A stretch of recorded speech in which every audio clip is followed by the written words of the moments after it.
Hola a todos, ¿cómo estáis? Este vídeo es para contestar a las preguntas que habéis ido dejando por redes sociales esta semana sobre Tú también puedes volar, del que soy autora.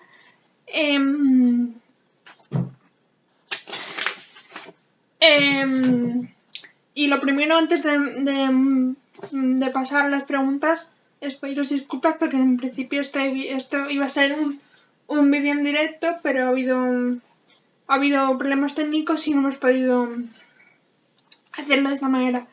Pero tengo aquí las preguntas que habéis ido dejando en redes. Las tengo aquí.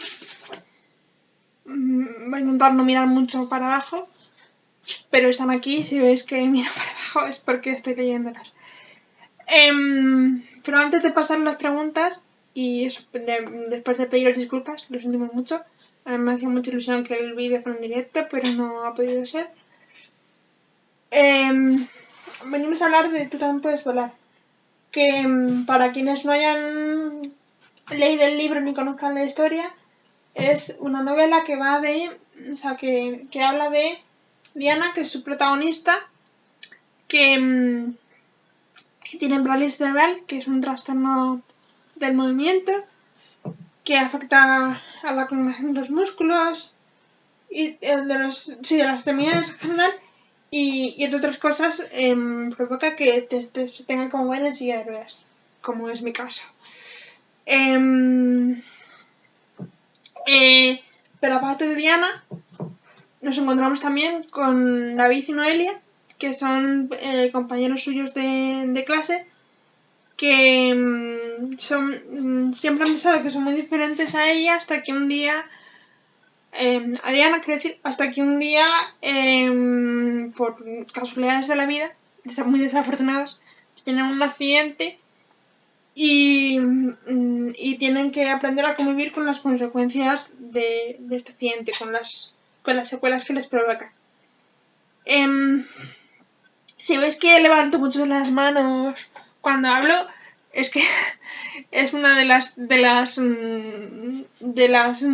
características de la parálisis cerebral. No lo puedo evitar. A veces cuando me pongo nerviosa los brazos hacen lo que quieren. Sé que no queda muy bien en el vídeo, pero es lo que hay. Intentaré que no pase de todas maneras.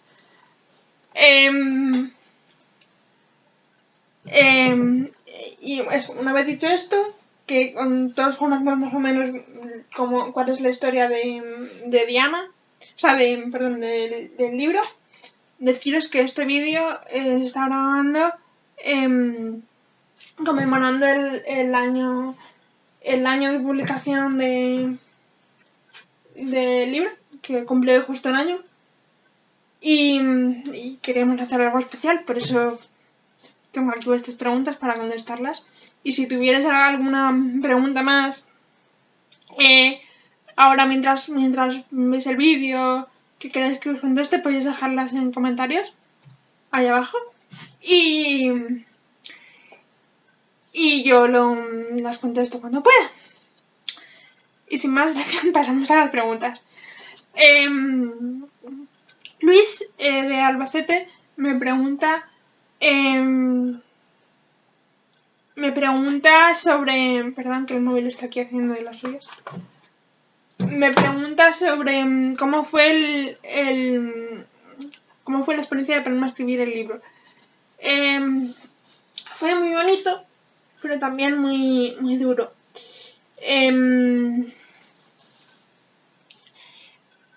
Yo estaba pasando en ese momento por una experiencia bastante... era una época bastante dura en mi vida, digamos, y necesitaba una vía de escape positiva. Entonces decidí ponerme a escribir algo que fuera positivo, esperanzador, no sé, algo que me alegrase un poco la vida. Y por eso me decidí a escribirla. Sí que es verdad que al principio fue un poco duro porque enfrentarme a mi propia experiencia y llegar a explicarla de forma que todo el mundo pudiera entenderla, hace que sea muy duro de escribir cosas que igual tú no te has parado a pensar mucho o no quieres pensar porque a veces es complicado, pero que claro, para que la gente entienda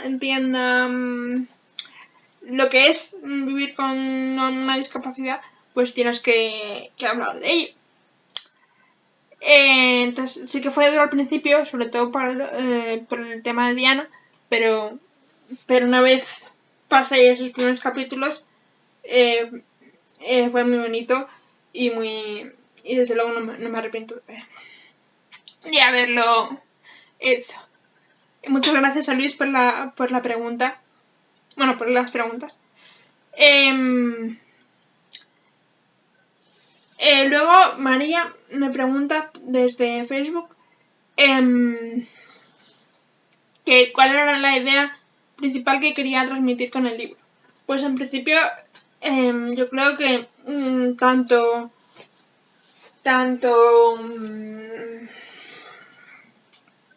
dar un mensaje de esperanza para la gente que está conviviendo con una discapacidad, como el hecho de que, como que la novela sirva de, no de escaparate, pero sí de muestra de cómo es la realidad de una persona con discapacidad, o varias en este caso, para que la gente que no convive con ella pueda llegar a entenderla de alguna manera. Luego también me pregunta cuál es el mensaje que yo pretendo transmitir qué cambios me gustaría ver en la sociedad gracias al libro. Yo creo que mi libro no es que vaya a tener una influencia enorme por sí mismo y vaya a cambiar la sociedad, eso aspiran a mucho, pero sí que puede ser un pequeño granito de arena para que la gente empiece a ver otro tipo de realidades. A raíz de escribir la novela, de hecho, me he dado cuenta de que hay muchas novelas, sí que es verdad que no tantas sobre la realidad de la parálisis cerebral, pero sí muchas novelas sobre diferentes tipos de discapacidad. Y creo que es muy importante que existan este tipo de novelas. También me pregunta si habrá de segunda parte. Tengo que deciros que no. No, porque me lo planteé en su momento antes de que ni siquiera ya ni siquiera plantearme publicarlo de ninguna manera. Cuando lo terminé y vi que necesitaba volver a estar con mis niños, pero me di cuenta de que se me hacía muy difícil continuar y los personajes me quedaban muy pequeños ya, digamos. No en el sentido de que quiero escribir otro tipo de personajes, porque sí que quiero que todas mis historias tengan algún tipo de diversidad funcional, pero que esto de hecho era una pregunta de Sonia, que la he visto antes. Gracias por la pregunta. Pero no voy a escribir segunda parte porque los personajes me quedan muy pequeños ya en edad. Lo más cercano que hay, que esto parece como una segunda parte, que no tiene, bueno, no es realmente una segunda parte porque son otros personajes, pero digamos que continúa el mismo espíritu de Tú también puedes volar, es el relato que publiqué estas navidades en la antología de Meiga, que es la misma editorial, bueno, que es el canal en el que estamos.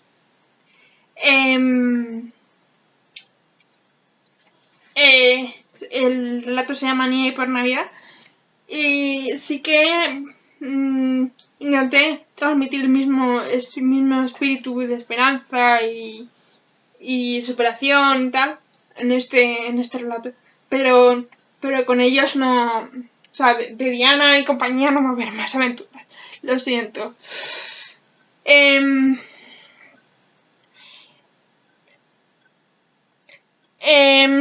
Bueno, esas son las preguntas de María. Muchas gracias, María, por las preguntas.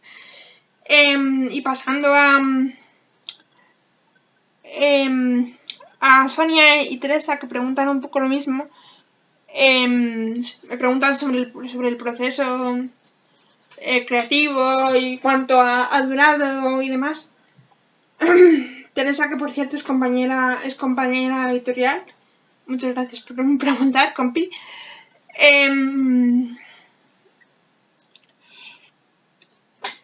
Y preguntas sobre el proceso creativo, por más que me queda un poco out. Pues yo empecé a escribir esta novela en 2013. Sí, 2013, como en enero o así, en pleno periodo de exámenes. Es una mala idea, no lo hagáis. Porque escribí un capítulo hace ratos y luego me tuve que aguantar las ganas de terminar, o sea, de seguir escribiendo hasta que acabé el proceso de exámenes. Y fue bastante complicado.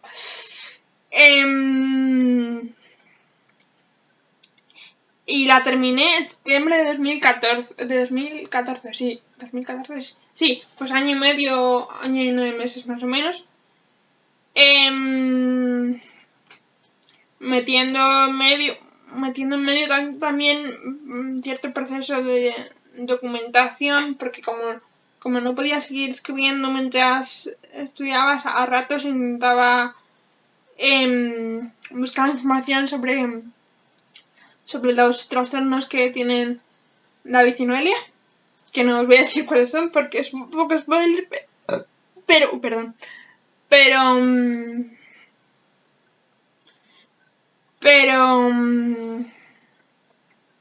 eso, digamos, el trastorno de Diana fue fácil de plasmar en el sentido de que lo conocía, pero muy complicado porque no deja de ser algo con lo que yo vivo. Entonces no es fácil verlo desde un punto de vista objetivo y conseguir que se entienda hasta cierto punto, o sea, que se entienda cómo es la realidad de vivir con discapacidad, que era mi objetivo con esta historia. Bueno, y Belén pregunta por Facebook que cuáles son mis influencias como escritora, qué autores me han influido a la hora de escribir. Y le he estado dando muchas vueltas a esta pregunta, porque de hecho fue de las primeras que vi.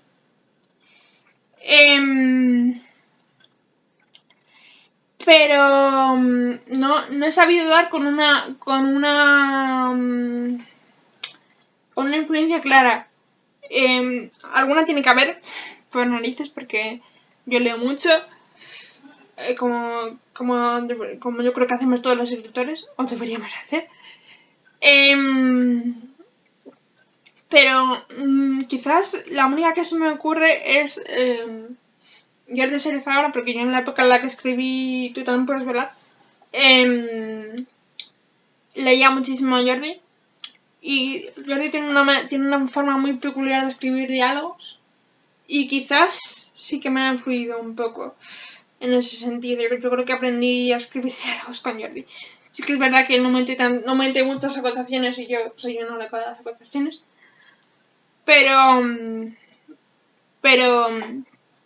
sí, Jordi Serifabra yo creo que fue una influencia en ese sentido.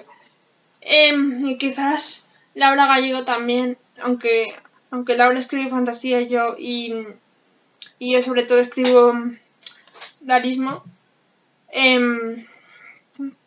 Quizás sí que sean las dos grandes influencias. me parece muy curioso porque en ese momento, ya te digo, no tenía claro cuáles son mis influencias, pero ahora sí que a la hora de escribir realismo sí podría nombrar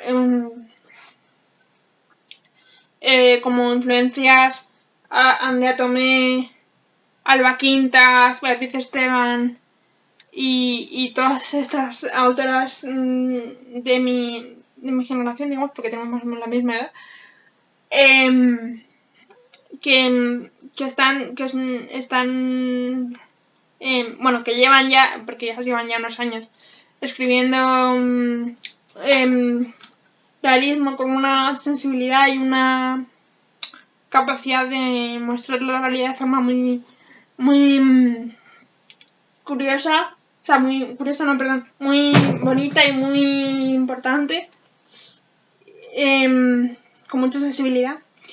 Y sí que me gustaría llegar a poder, no digamos, transmitir, aunque sea la mitad de la sensibilidad que ellas transmiten.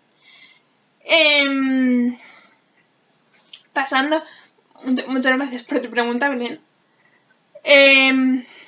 Pasando a las preguntas de Enrique por Twitter, que sé que me escribe desde Venezuela. Muchas gracias, Enrique.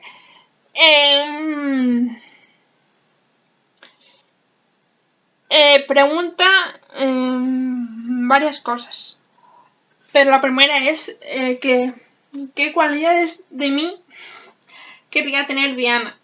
Yo creo que más o menos tenemos las mismas, porque ya os digo que Diana está basada en mi experiencia, pero si acaso quizás madurez, pero simplemente por el hecho de que yo escribí a Diana con 16, o sea, escribí a Diana teniendo 16 años cuando yo tenía 20, y sobre todo habiendo pasado por un año, ya os digo, bastante complicado, y ese tipo de cosas te hacen siempre madurar emocionalmente de una forma muy, muy particular. Así que, si acaso, pues no sé, madurez emocional y básicamente eso, madurez emocional que te da al tener experiencias complicadas en la vida. También pregunta eso, que si somos parecidos o no. Ya os digo que sí, bastante, aunque yo creo que Diana tiene más paciencia que yo, porque si yo hubiera tenido que enfrentarme a algunas de las experiencias que le suceden en clase a raíz de su relación con David y Noé, no sé qué habría hecho. Ella tiene más paciencia que yo creo.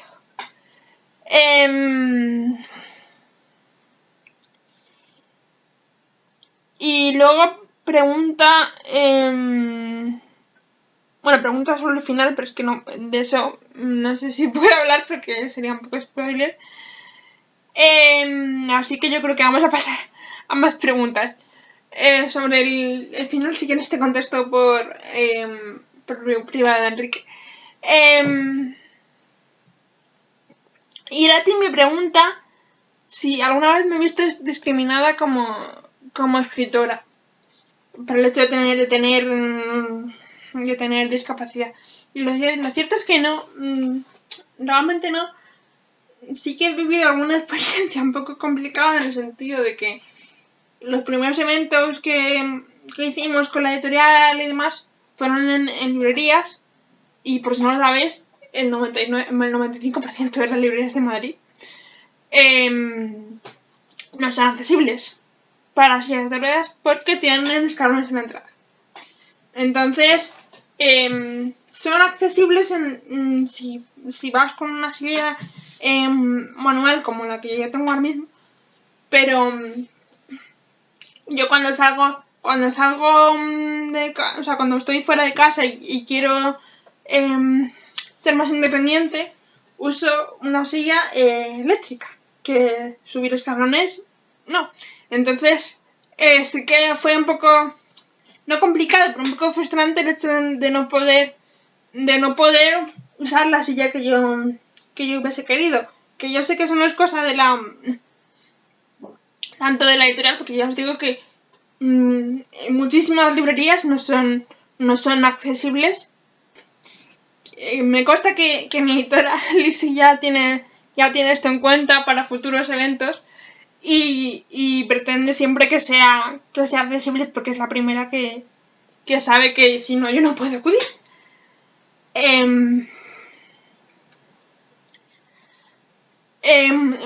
Y eso, muchas gracias a Irati por su pregunta. Para ir terminando, Margarita me pregunta por Instagram que una pregunta muy bonita. ¿Por qué creo que hay gente que tiene un deseo de volar muy, muy tardío? Entendiendo volar, yo creo, como el hecho de cumplir los sueños o enfrentarse a los miedos o tal. Ella dice que cree que hay gente que no vuela metafóricamente hasta los 40. Yo creo que eso depende de cada uno. No tiene por qué ser malo el no decidirte a enfrentarte a algo de joven. Si tú no te sientes preparado para cumplir un sueño en un momento dado, consideras que es más importante hacer otra cosa antes que dedicarte a tu sueño porque no sé, hay prioridades en la vida y necesitas, que sé, dinero para vivir, aunque sea haciendo algo que no te apasiona en la vida, pues eso no quiere decir que vayas a abandonar tu sueño definitivamente, sino que estás buscando el mejor momento para cumplirlo. Y no creo que sea malo, no sé. Y me pregunta por qué creo que pasa, pero no sé, es que cada persona es como es. No creo que sea un problema.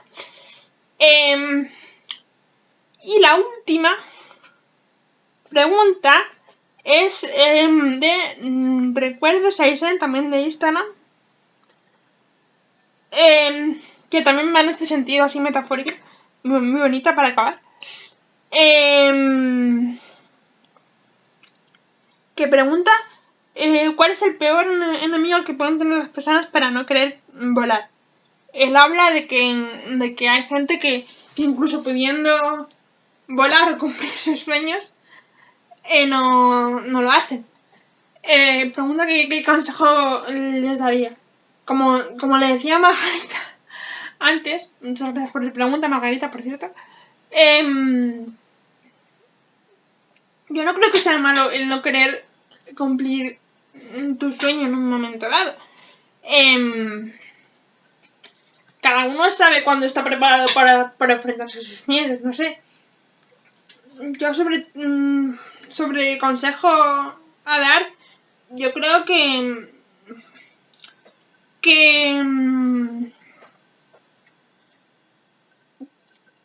sobre todo que no dejen de cumplir los sueños únicamente por miedo. No sé, sí que es verdad que igual necesitamos saber, o sea, necesitamos tiempo para hacer cuando estamos preparados, pero que el freno no sea el miedo. Por ejemplo, a mí publicar totalmente escolar me daba pánico, pero tenía muy claro que quería que esta historia viera la luz y sabía que no iba a ser fácil, de hecho no lo ha sido. No porque haya habido ningún problema específico, sino porque a nivel emocional no es fácil saber que tu novela está ahí en el aire. Pero siempre merece la pena. O sea que un sueño, si tú consideras que estás preparado para cumplirlo, sea publicar un libro, sea, yo qué sé, actuar en un teatro o cualquier otra cosa, que el miedo no sea lo que te frene a la hora de cumplirlo, no sé. Y estoy viendo que me salta una pregunta de Pablo, que me pregunta sobre cómo empatizo con los personajes. Quizá el hecho de ser psicóloga para esto ayude bastante. Pero no sé, intento pensar en cómo convive, o sea, en qué condiciones vive el personaje y cómo reaccionaría yo si viviera en esas condiciones y tuviera el carácter, hubiese pasado por las experiencias que han pasado los personajes. Intento, no sé, ponerme en su lugar. Y yo creo que con esto son todas las preguntas que habéis hecho.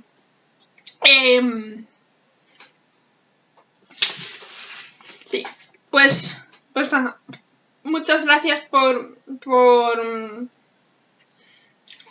haber participado mandando preguntas.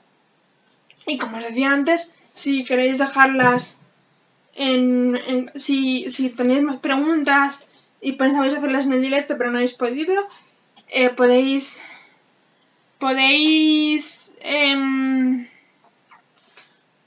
dejarlas en comentarios más abajo y yo cuando pueda contesto sin ningún problema. Deciros que por si queréis comprar el libro, os dejaremos abajo todos los enlaces, pero en cuanto a novedades de venta, el libro está disponible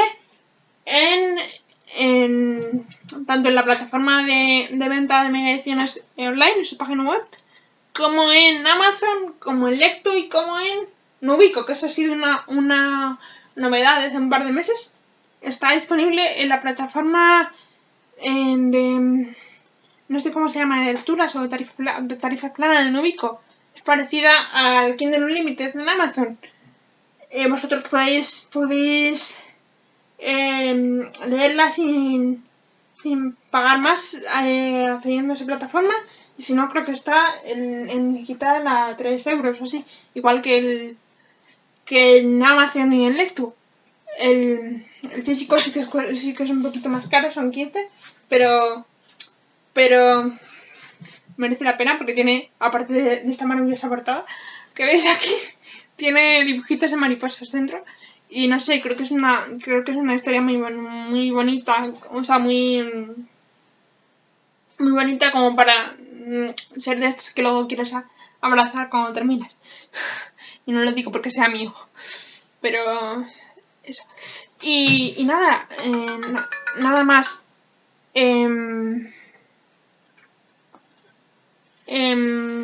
Despedirme, daros las gracias por ver este vídeo hasta el final y si tenéis más preguntas las dejáis abajo y si queréis darle a like o suscribiros al canal, nosotros encantados porque cuantos más seamos en mega mejor.